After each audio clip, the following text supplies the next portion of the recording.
ایک مسئلہ سجدہ تلاوت کے حوالے سے ایک مسئلہ پوچھا گیا کہ سجدہ تلاوت کیسے کیا جائے.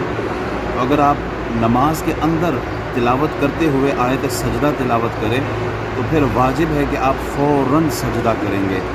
اور اگر آپ غیر نماز میں یعنی قرآن کی تلاوت کرتے ہوئے بیٹھے میں آپ تلاوت کر رہے ہیں اور آیت سجدہ آپ پڑھیں تلاوت کریں تو اس کے لیے بہتر طریقہ یہ ہے کہ آپ کھڑے ہو جائیں.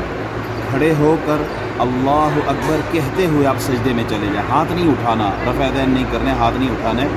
آپ اللہ اکبر کہتے ہوئے سجدے میں چلے جائیں، تسبیح پڑھیں سجدے کی اور واپس اللہ اکبر کہہ کے اٹھ جائیں. یہ افضل طریقہ ہے.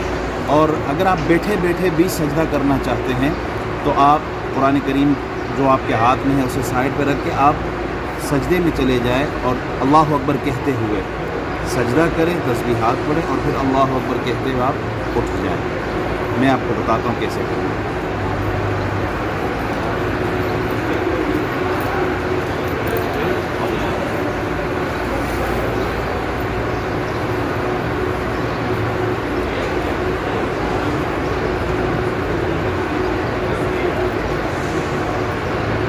یہ سجدے کا طریقہ